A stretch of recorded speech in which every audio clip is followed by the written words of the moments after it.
Hello friends and welcome to another video. Today is part 2 of reading wrapped up books. I've got them here as you can see because I'm now in what I think is officially going to be my little setup. I've created myself my cozy corner.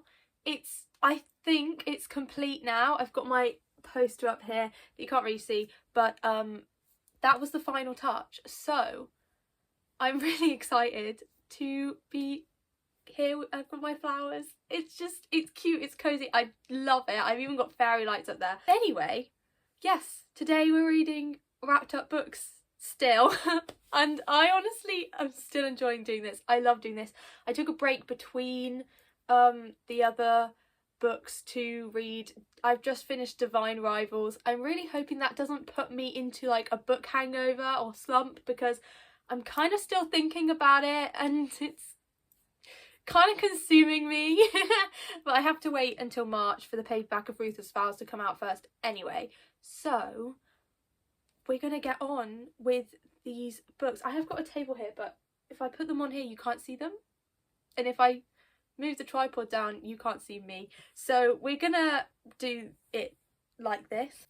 In my previous video I just counted 1, 2, 3, whichever number we get will determine which of these books we're getting, and I'm really excited. I think I know what the middle one is, and if it better be that because I only have a week and a half before I need to upload this video, so I really need a quick read amongst these two.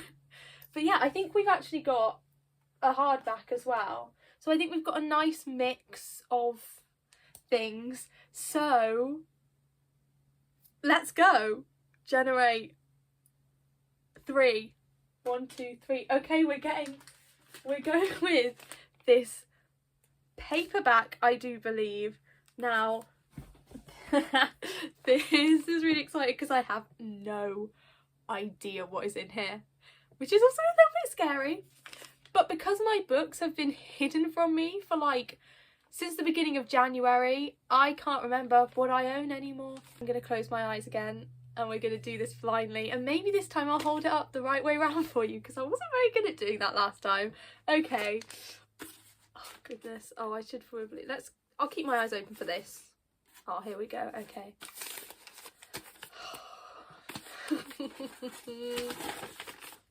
What is it? Wait. I have a feeling I know what this is because it's a papery cover.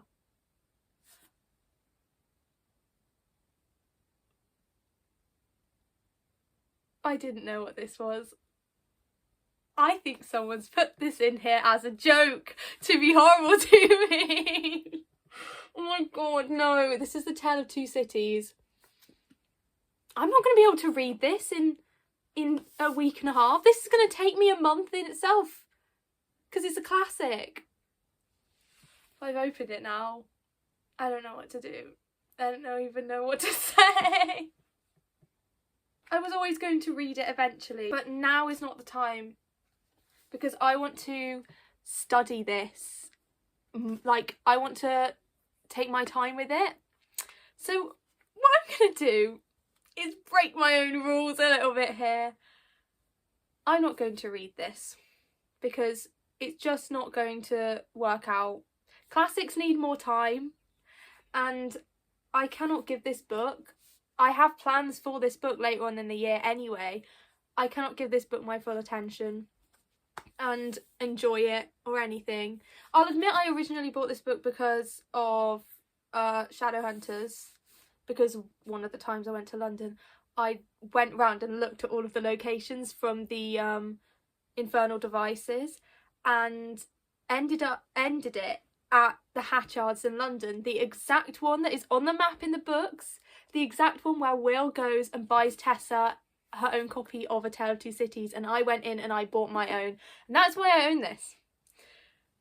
But also because I'd like to read it, of course, but then now is not the time, and I'm sorry, but I am going to break the rules. I am going to not read that. Okay, we're going to go again. I feel terrible because I feel like I am now cheating my own video and ruining it for myself, but I just can't. I can't do it. I can't do it. So we've got 2 here. I'm pretty sure that was the only one I didn't really think I knew what it was. I'm pretty sure I know what the other 2 are. So let's go. 2. Well, this is definitely, I'm like 100% sure I know what this is. And I think this is going to be a nice, easy one that I've been looking forward to.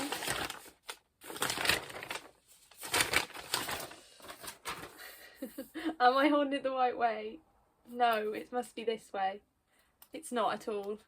And it's exactly what I thought it was going to be. This is I Shall Never Fall in Love by Harry Connor. It's a graphic novel. It's a Regency vibe graphic novel. And oh, I just love a graphic novel. And this one in particular, 𝗦𝘗cie𝗿𝗆𝗵 says, I'm obsessed with this book. So we know it's going to be great. It's really heavy. It's a distinct shape. I knew it was going to be this. So the blurb though, well, kind of blurb. I love how they've done it though. It says, Suitors' society secrets. Growing up has never been easy. It's 1818, 3 friends are coming of age. It's not going to plan. To be a perfect lady, you have to fall in love with a man. So why is Eleanor finding that so hard? Her cousin Charlotte should be looking for a practical match, not following her heart. And her best friend George is supposed to have grown out of wearing men's clothes. And they're definitely not supposed to like Eleanor like that. Rewriting the rules of happily ever after. Yeah, I feel bittersweet now because I'm really excited to read this, but I feel guilty. This is my video. I can make the rules, but I don't need to say it again. I can't read it. I can't read a classic in this kind of video. I just can't. I should never have let it sit in the pile. Oh.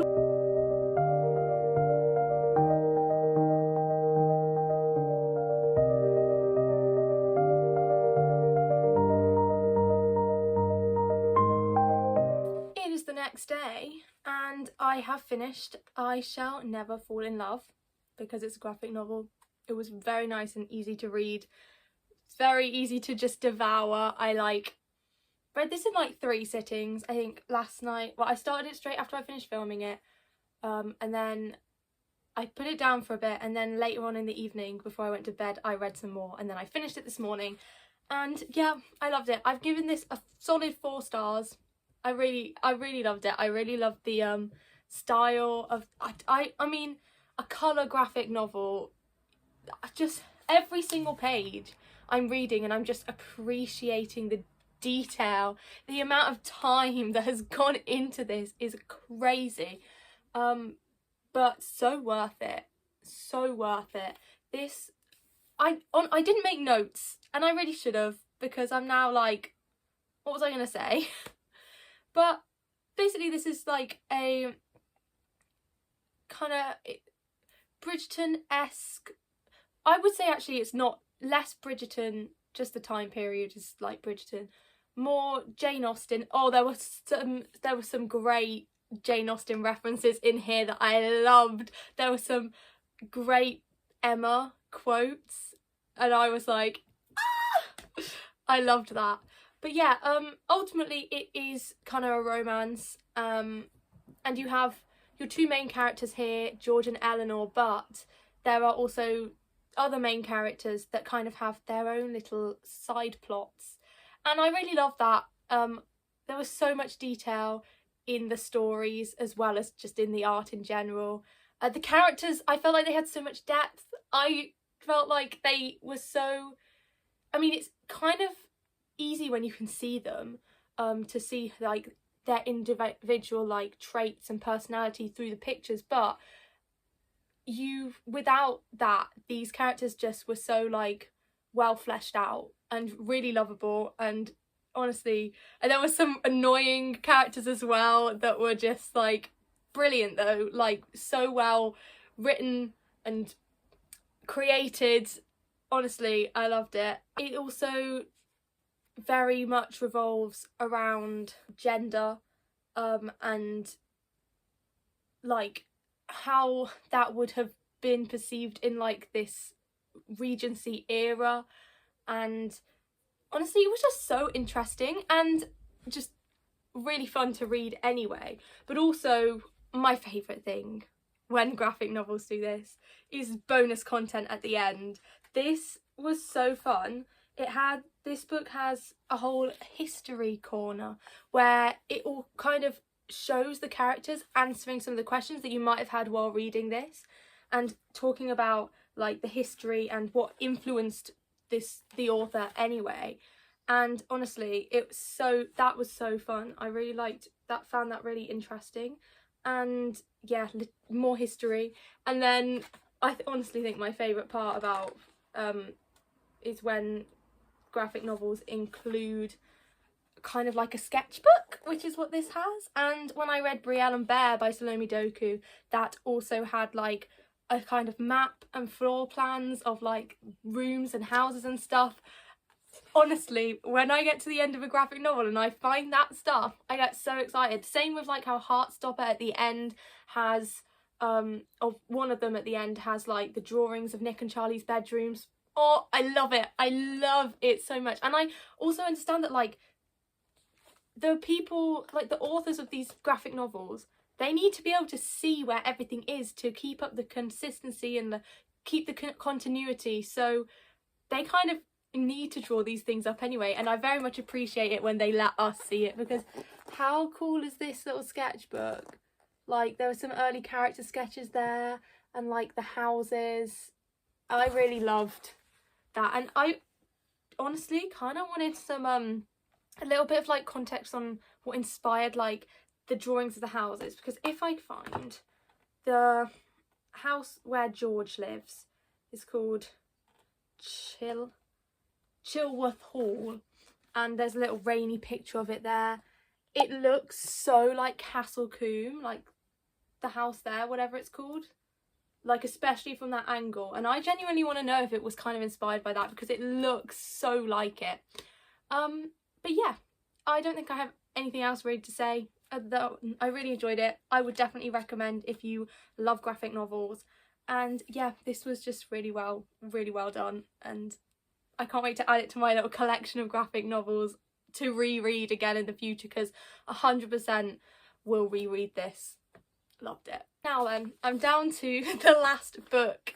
I am fairly positive I know what's in here based off the fact it's a hardback and it's a certain like size hardback, and I don't own many hardbacks, so I'm very sure I know what I'm about to start reading, and I am both excited and also a little bit like, oh, I don't know, am I in the mood for it? I don't want to ruin it if I'm not in the mood for it, but we're gonna go for it anyway. And you know, if I'm not in the mood for it and I don't want to like ruin it with my bad mood, then I can pause it. I can just soft DNF it and come back. Like, that's the important thing here. Let's go ahead and open this, even though I know exactly what's in it. I'm not even going to close my eyes this time. I'm going to enjoy opening it. It's Compass and Blade by Rachel Greenlaw. I've gone on about this on this channel for like about 3 videos or something like that. I feel like I talk about it a lot. This is on my 10 books of 2025. And it is one of my most anticipated reads of the year, especially because I own an early copy of the sequel, because this is a trilogy. I believe this will be a trilogy. I own Shadow and Tide, which doesn't come out until late February, I think. So it'd be fun if I could read that before it comes out, but we'll see, because I've got to get through the first book first. So yeah, I am really excited about this. I met Rachel Greenlaw at the Literature Festival. That's why I've got an early copy of Shadow and Tide. I started this. I don't think my bookmark's still in it, but I have it. It's logged on like Goodreads. So I remember exactly what was going on in it, so I'm going to pick up from there. Oh, this is so nice though, because look at that nice big font. That nice big font that Wild and Wicked Things did not have. But anyway, just for like because it's good to have all the information out there. I will read the blurb again, probably for like the 3rd video, but it's always good to remind ourselves what it's about. Mira is a wrecker, one of the 7 chosen to swim out and plunder the wrecked ships beyond the Isle of 𝗦𝘁cie. The waves sing to her soul, the call of the sea beckoning her into deeper waters. But 𝗦𝘁cie needs her, and she can never abandon her home, until one evening when lightning splits the sky and the watch descends, taking Mira's father away. Mira must set off on a journey to win back her father's freedom. She will encounter 2 strangers along the way, enigmatic Seth and smouldering Elijah, and learning who to trust will not be easy. When she discovers a dark family secret buried deep in the ocean, Mira finds that securing her future and that of her island will come at a high price. So yeah, I have literally basically only been reading fantasy this year so far, with the exception of 𝗦𝘁cie𝗿𝘆𝗚𝗽 Fall in Love. I haven't actually read anything that isn't fantasy, I don't think. Well, outside of the videos, I have maybe read one other, but for now, we're on a proper fantasy sprint, and I think I'm ready for something that isn't fantasy next. But for now, I am looking forward to getting into this. So yeah, let's go.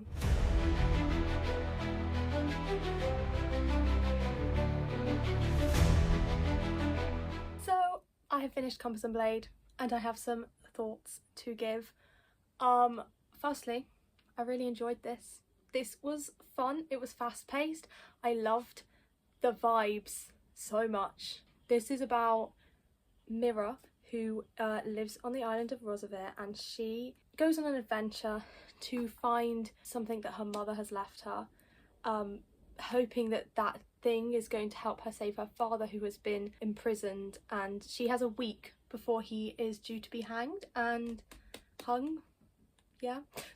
So and along the way she meets a load of people. She kind of becomes part of this crew on this ship who agree to take her to this place, to these coordinates she has to find whatever her mother has left her. And I really liked the kind of different characters. I really liked the vibes of them becoming friends. I liked individually, I liked the characters. I liked Mira. I liked Pearl especially. I think she was probably my favourite. I don't know why. And then there was Joby and Miriam as well, who I liked them as well. I kind of wish we got more of those two though, but I mean it's a trilogy, so I'm sure we're going to go into more depth on those characters. And then there's the love interest, Seth. I kind of didn't really like Seth from the beginning, did not vibe with him. I don't think that the romance in this was kind of a vibe for me personally. I didn't really get hooked on it at all. I didn't really care. But I do think the romance is only a small part of this book. It's more about friends, who can you trust, who knows. But now it's kind of become it kind of became a love triangle at one point between Mira and Seth, and then there's Elijah, who we don't really know much about him, so I think he's going to become more of a main character in the next book. But yeah, I liked that there were lots of different personalities, lots of different characters, but not too many that you couldn't keep, you didn't lose track of them, which is perfect really. That's what you need. I will say I wanted more of this magical world. They talk about sirens and wyverns and phoenixes, dragons, narwhals. Apparently narwhals are magical in this, I think. But I wanted more of the magic, because this was more about smugglers and there was lots of mythology, kind of folklore-y vibes that I wanted to see more of. So I'm hoping that that comes true in the rest of the series, because that would be really fun. I also felt like this reads really fast. It gets you hooked, and that was good. But I also felt I'm not sure, I think it is clarified that Mira is maybe 18, but these characters, I was picturing them so much younger, or at least 16. That's where I was picturing them, which kind of then threw me off at times, and I was like, wait, they're not that young, but I don't know why I was thinking that, but no, I'm really excited. The next book, Shadow and Tide, comes out at the end of February, but I already have an early copy of it, so I'm really excited that I can get to that as soon as I want to. I'm probably going to read that like mid-February. That's kind of my plan at the moment. So yeah, I don't have much else to say because it was solid. I gave this 3.5 stars. I felt like it wasn't quite a 4-star, but it wasn't a 3-star. So 3.5, sitting nice in the middle. Yeah, that's all I have to say. I am going to end this video there. It was a little bit of a disaster, but we read 2 books, so it's okay. Yeah, I have enjoyed doing this though. It's been fun, and maybe I'll do some more again because I don't know, I just like the element of surprise. I've got my bookshelves back now. I've resorted them. They all look like I can see everything I own again, which is weird because I kind of forgotten what I own. So yeah, I'm looking forward to whatever I do next, whatever I read next. And yeah, if you enjoyed, please like and subscribe and follow me on Instagram. And yeah, thank you for watching, and I'll see you next time.